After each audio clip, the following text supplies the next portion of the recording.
Olá amigos investidores, estamos de volta para mais um vídeo e no vídeo de hoje a gente vai falar sobre o Fiagro Hura 11. E por que iremos falar dele? Exatamente porque, para quem não sabe, a gente está decidindo assim qual vai ser o nosso próximo vídeo de cada um dos tipos de ativos que a gente cobre aqui no canal, que são Fiagros, fundos imobiliários e ações. Você vai nos comentários do vídeo, deixa um ticker, assim como o Mike Malu deixou aqui o ticker do Hura 11 e o Ademir Júnior deixou o ticker do RZAG 11. E as próximas pessoas, se não gostarem dos tickers, coloca o próprio ticker. Não esqueça de deixar o seu próprio like no seu ticker. E as outras pessoas que verem, vão dando like naquele ticker que ele gosta mais, que ele quer ver o próximo vídeo comentado. Então, no nosso último vídeo do Vigia, está aqui estourando a boca do balão com quase 1000 views até o momento. A gente viu que apenas eles dois colocaram tickers e 8 pessoas colocaram likes aqui no Hura 11 e 7 no RZAG. Por isso, hoje a gente vai fazer um vídeo sobre o Hura 11, então vem comigo, vem. Então a gente vê que o Hura 11, para quem não sabe, é da Itaú A7, ou seja, é do Banco Itaú, basicamente. Está no momento com a cotação de R$ 10,44 e alcançou uma mínima nas últimas 52 semanas de R$ 9,98, bem próximo do valor atual. E uma máxima de R$ 10,75, que relativamente é bem próximo também do valor atual. Você vê que ele não oscila muito, apesar dessas ondas aqui me dizerem como fosse o contrário, mas não, a oscilação dele é pequena. É porque esse gráfico aqui é feito de uma forma que qualquer fração de centavos que cresça, pareça que está crescendo muito, mas não é bem assim. E o dividend yield dele é esse aqui, 13,36, que é um dividend yield bom? Sim, é um dividend yield bom, principalmente lembrando que aqui está isento, 100% isento de imposto de renda. Mas para Fiagro, meus amigos, para Fiagro ele não tá bem não, viu? Eu tenho que dizer a verdade, que a média dos Fiagros é pelo menos 16%. Então, 13,36 tá baixo para Fiagro. E a gente vê que ele sofreu uma valorização nos últimos 12 meses de 1,85%. A gente vê aqui que ele, ó, como ele oscila muito de preço, ó, ele sobe, aí depois desce, sobe, desce, parece uma onda do mar, né? Desce, sobe de novo, desce de novo, tá na subida agora. A gente vê que a mínima dele alcançou bem aqui, no dia 2 de maio, pouco mais de um mês atrás. E de lá para cá, ele cresceu para esse 10,44, ou seja, subiu 46 centavos, o equivalente a 4,61%. A máxima dele foi exatamente aqui nesse momento, 31 de agosto. Nessa época, os fundos imobiliários, Fiagros, todos estavam subindo muito. Então isso aí justifica porque que ele estava com esse valor aí tão alto de 10,75 nesse ponto. Mas a maioria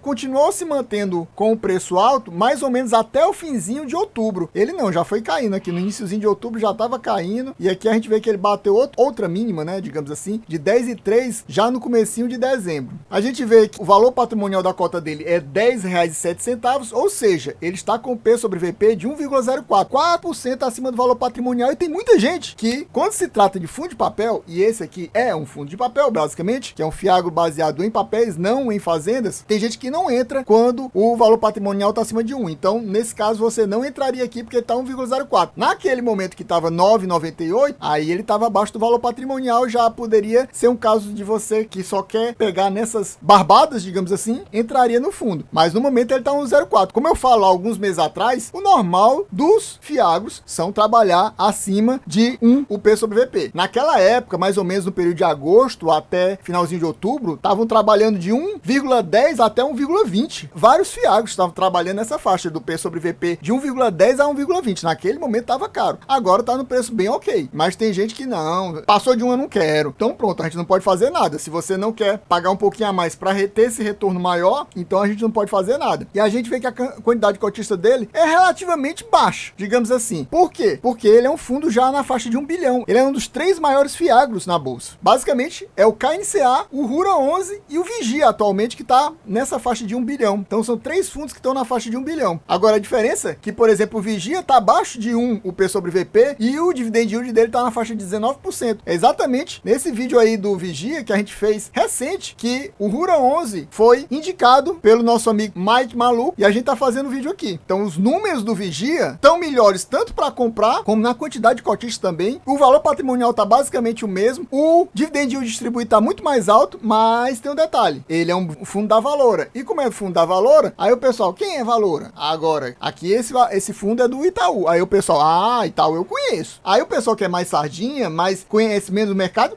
vou comprar da Itaú. O Itaú é conhecido, eu vou comprar esse Hura 11. O Hura 11 é mais caro ainda. Tem esse detalhe, porque o Vigia distribui sempre nessa faixa de 14, 15 centavos todo mês. mês. A gente vai ver que o Rura não é assim, o Rura é muito mais inconstante. O Vigia, quando dá ruim, como ele deu no mês passado, pagou 13. Esse mês já voltou a pagar 14. E o ruim dele é pagar 13. O Rura não é assim. E o Vigia tá trabalhando no momento, por exemplo, com 9,39, se eu não me engano. Agora, teve uma quedinha, porque foi data X. Enquanto o valor patrimonial aqui do Rura é acima de 10 já. A gente tá vendo que é acima de 10. O Vigia é mais barato. E a gente não faz recomendação de compra nem venda de nem do Vigia, nem do Rura 11. Eu só tô fazendo uma comparação aqui desses dois fundos, para vocês terem uma noção das coisas. O Vigia também tem muito mais cotistas, né? A gente vê que os rendimentos médios nos últimos 2 anos dele, ele não tem 2 anos na bolsa, ele basicamente tem 1 ano e 4 meses. Ele foi lançado na bolsa, o IPO dele foi em fevereiro de 2022. Então, não tem nem 1 ano e meio ainda na bolsa. O Vigia já tem praticamente 1 ano e 8 meses. Tá quase chegando nos 2 anos o Vigia. Esse aqui não. Esse aqui ainda vai só em fevereiro do ano que vem, que ele vai completar 2 anos. O Vigia, daqui uns 4 mesezinhos, tá completando aí 2 anos na bolsa. A média do Vigia, por exemplo, é quase 15 centavos. E aqui é quase 11 centavos. Então, nisso, nos rendimentos distribuídos, o Vigia também é melhor. Agora, o Vigia tá com um probleminha. E se você quiser, você vê o vídeo e vai ver qual é o probleminha que eu tô falando. Então, esse probleminha, combinado que ele tem uma gestora mais desconhecida, que é a Valora, muita gente vai preferir o Rura por causa disso. Vai custar, é mais seguro. E aí vai investir no Rura. Tem algumas coisas na carteira do Rura que realmente são mais interessantes que lá do Vigia. Mas ele acaba também distribuindo menos dividendos. Tem esse detalhe também. E tá mais caro. Aí é aquela questão, eu quero um fundo mais seguro, mesmo que distribua menos dividendos, é Rura. Agora eu quero um fundo que seja um pouquinho mais high yield, mesmo que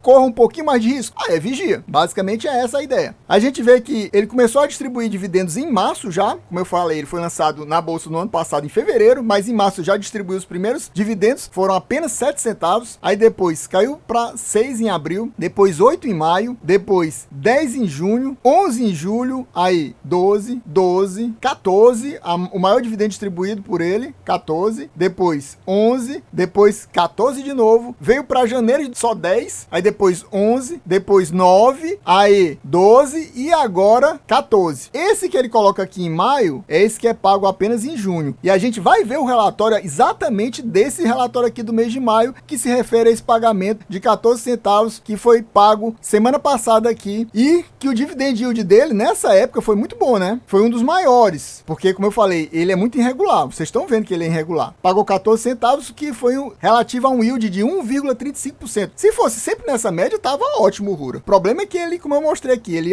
oscila muito nos valores, né? Muito mesmo. Você vê que, olha aqui, só nesse ano aqui, ele já passou de 10 para 11, aí depois caiu de novo para 9, aí subiu para 12 e 14. E você vê que ele fica sempre oscilando, ó, sobe, desce. É nesse sobe, desce demais. O Vigia também varia, mas é entre 13 e 15. É 13 e 15, 13, 14, 15 e 13 é raro. Normalmente é 14, 15, 14, 15. E o Vigia também teve alguns meses no ano passado que foi 16, se eu não me engano. 16 centavos até 17. Então o Vigia acaba sempre tendo uns rendimentos mais interessantes, tanto que o dividend yield dele nos últimos 12 meses é de 19% contra apenas 13,13 aqui do Rura. Vamos agora para o relatório. Aqui nas características operacionais do Rura 11, a gente vê que a taxa de administração dele é 1% ao ano, não diz em cima de que. Ele também tem uma taxa de performance de 20% do que exceder o CDI mais 1%. Por exemplo, o CDI atualmente é 13,65, ou seja, o que exceder a 14,65, 20% é taxa de performance do fundo. Aí é bem fácil a gente entender. A gente vê que ele iniciou, como eu falei, no 23 de fevereiro, no finzinho do mês de fevereiro, ele foi lançado na bolsa do ano passado. O fundo atualmente tem quase 1 bilhão em carteira. Aqui não diz quantas emissões de cotas houveram, não fala. Ele diz só que a primeira cota foi R$10. A gente vê que o valor patrimonial dele é 10,07, ou seja, já teve emissão de cota, mas ele não fala qual é. E os rendimentos são pagos no 5º dia útil do mês. Aqui não fala claramente quem é a gestora, mas é o Itaú. E a administradora também não fala que é a Intrag, a administradora do fundo. Dá só uma passadinha aqui, é interessante que normalmente os fiagros fazem a demonstração contábil dele através de DRE, demonstração de resultado do exercício. Ele aqui faz demonstração de fluxo de caixa, que é diferente. Mas, basicamente, aqui, eles resumem tanto que fica quase a mesma coisa. Então, ele mostra que o fluxo de caixa é nessa linha aqui, os valores recebidos e quanto ele pagou. E você nota que, por exemplo, agora em maio, o valor pago, eles colocaram 13,7, mas pagaram 14. Mas eles receberam 14,5 no total. E vários meses, ele praticamente paga 100% do valor recebido aqui, ó. Em março e abril, foi praticamente praticamente 100% aqui, em abril foi 100% e aqui muito próximo de 100% do valor recebido. Aqui a gente vê que o spread médio do fundo é CDI mais 4,3% ao ano, ou seja, como eu falei, a taxa de performance dele é CDI mais 1%, ou seja, tá passando aí na faixa de 3,3% acima da taxa de performance dele, que é cobrado aqueles 20% do valor em cima do lucro. A gente vê aqui também, em relação à carteira, a exposição por região do fundo e a exposição setorial. Ele tem 14 estados na carteira, então ele tem uma boa diversificação regional e tem também essa diversificação setorial interessante, que a gente vê que ele investe em vários setores, né? Açúcar e etanol, grãos, revenda agrícola, algodão e grãos, defensivos e fertilizantes, cooperativa, grãos e pecuária, citros, uva, fiagro DC, pecuária, melão, cana. Então são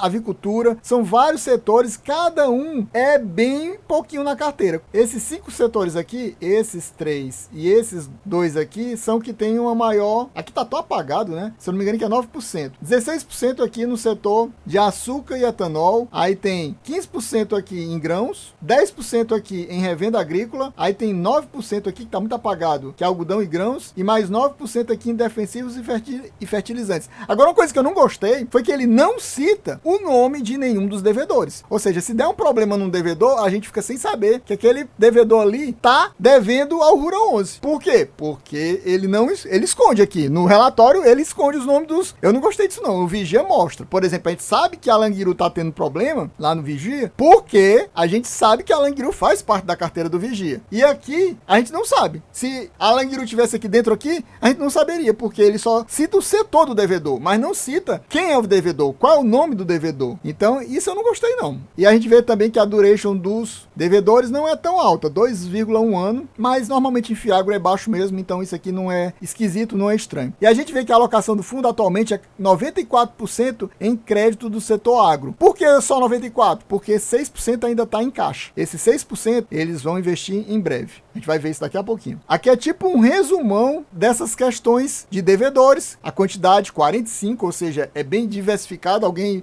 pode até dizer que é pulverizado, porque é devedor demais. E desses 45 devedores, os que devem mais, devem 23% do patrimônio líquido do fundo. Isso também é legal, porque se eu não me engano, lá no Vigia, os 5 que devem mais, devem bem 40%, 45%. Ou seja, quase metade do valor do patrimônio líquido do fundo. Então aqui, pelo menos, tem essa vantagenzinha também em relação ao Vigia, porque os que devem mais, só devem 23% do valor do patrimônio líquido do fundo. O valor médio por devedor é nessa faixa de 20 milhões e são 15 segmentos ou culturas. A gente viu que é uma lista bem grande ali de ativos agrícolas que existem aqui na carteira do fundo. Esse comentário do gestor normalmente é a parte mais interessante de todos os relatórios, porque isso aqui muda mês a mês. Então ele vai dizer que no mês de maio, o fundo fechou com 94% do seu patrimônio alocado em crédito agro. A gente já mostrou isso, né? Seguimos com a carteira estrutural bastante diversificada, o que é importante, entre devedores, garantias, setores de atuação e cultivo e disparidade geográfica. Como eu falei, 14 estados estão aqui investidos no fundo. Em maio fizemos mais 2 novas alocações. Olha aí, uma usina de açúcar e etanol, ele não diz qual é a usina, diz só o setor, no estado do Mato Grosso, e mais uma empresa de fertilizantes, que atua desde a mineração até a venda de seus produtos, que ele também não diz qual é essa empresa de fertilizantes, nem diz de onde é. Além disso, é possível observar na tabela inferior, que a gente vai ver daqui a pouquinho, no início do mês de junho, já teremos alocado em novas operações que levarão o percentual em crédito agro para próximo do 100% do patrimônio líquido. E ele diz que é importante aqui, ele acompanha de perto cada um dos devedores, ó. Seguimos trabalhando na originação, análise e visitas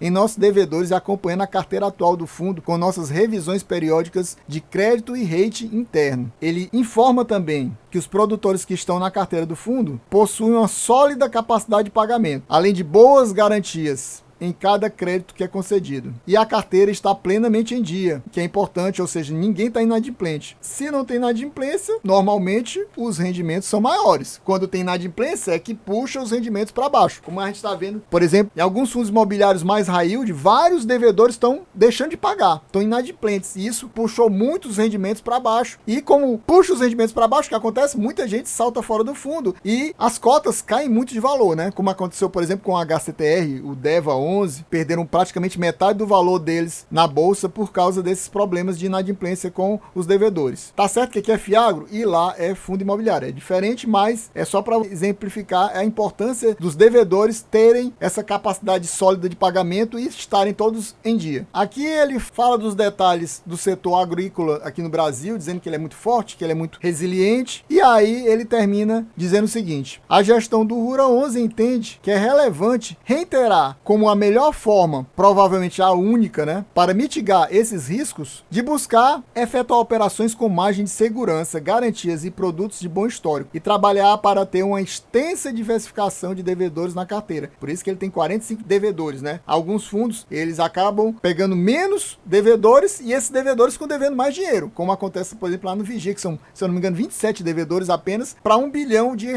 Basicamente o mesmo tamanho do patrimônio líquido aqui do Rura é o patrimônio lá do Vigia. Só que lá tem 27 devedores e aqui tem 45, ou seja, lá em média deve quase na faixa de 35 milhões, em vez daqui que é na faixa de 19 milhões. Nesse sentido, o Rura 11 é um fundo extremamente diversificado. Esse é o DNA da gestão e o objetivo do fundo no curto, no médio e no longo prazo. Ou seja, em todos os prazos possíveis, eles querem ser mais diversificados. Fora esse detalhe dos cotistas que a gente já viu, uma coisa que eu deixei passar lá no Status Invest é a liquidez do fundo. Diariamente, em média, ele negocia 1.434.000 na bolsa, ou seja, é fácil tanto comprar como vender cotas do fundo. Aqui ele vai passar para a gente informações sobre a carteira do fundo no final do mês de maio. Exatamente, esse relatório é de maio. Olha a questão aqui que eu falei. Em vez de colocar aqui nessa coluna, normalmente é a coluna que todos os fiagros colocam os devedores. E eles aqui não. Eles colocam apenas o setor que o devedor está. Olha aqui, algodões e grãos, açúcar e etanol, cooperativa. Por exemplo, a Alanguiru é cooperativa. Podia ser a Alanguiru aqui, mas não sabe, não fala. Aí eles colocam também as garantias aqui, colocam o estado aqui, colocam o tipo de dívida, a maioria CRA, né? Como eu falei, é um fundo, basicamente fundo de papel. E aí eles colocam também os indexadores, a maioria é CDI, mas tem alguns poucos aqui em IPCA. O USD, para quem não sabe, é dólar americano. E esses dois casos aqui, o IPCA e o USD, eles fazem uma proteção, um hedge, para proteger caso haja uma queda nos valores, eles estão protegidos com esse hedge para ter uma determinada taxa em relação ao CDI. Então eles fazem uma proteção em relação a um valor que eles predeterminam em CDI. Mas aqui eles estão colocando o valor mesmo em dólar, né? Em IPCA. E aqui tem os percentuais da carteira de cada um desses devedores. E não tem só esses devedores, não. Vamos passar para mostrar os outros. Mas a gente fica perdido, porque a gente não sabe qual é o devedor aqui. Não tem o nome do devedor, né? Isso é o que eu falei. Não gostei muito disso aqui. Aqui temos os demais devedores. Até me perdi aqui, porque como não tem um nome, a gente não tem uma posição certa aqui. E aqui tá o caixa dele, o do fundo, ó. O caixa do fundo de 62 milhões ainda. E aqui ele tá mostrando CDI, ou seja, não tá no Tesouro Selic, né? Porque Tesouro Selic não seria 100% CDI, seria 100% da Selic. Então a gente sabe que ele tá em outro tipo de... provavelmente no próprio Itaú, né? Numa conta aí que paga 100% da CDI. Aqui embaixo, na sequência, tem um pipeline de ativos e o pipeline é interessante, tá mostrando 107 milhões de interesse de comprar ativos. Ele só tem 62 milhões, eu não entendi. Não sei se eles querem fazer algum tipo de empréstimo e se alavancar, mas eu acho que nem há necessidade disso. Mas ele tem esses valores aqui, provavelmente eles colocam aqui no pipeline, mas aí eles vão acabar não comprando tudo para gastar apenas os 62 milhões. E também, novamente, aqui ele não diz quais são os devedores, apenas os setores dos devedores. E meus amigos, a gente vai ficando por aqui, espero que vocês tenham gostado. Quem gostou já sabe, se não for inscrito, se inscreva agora, deixa aquele likezinho e ative o sininho. É isso aí, valeu, até a próxima e fui!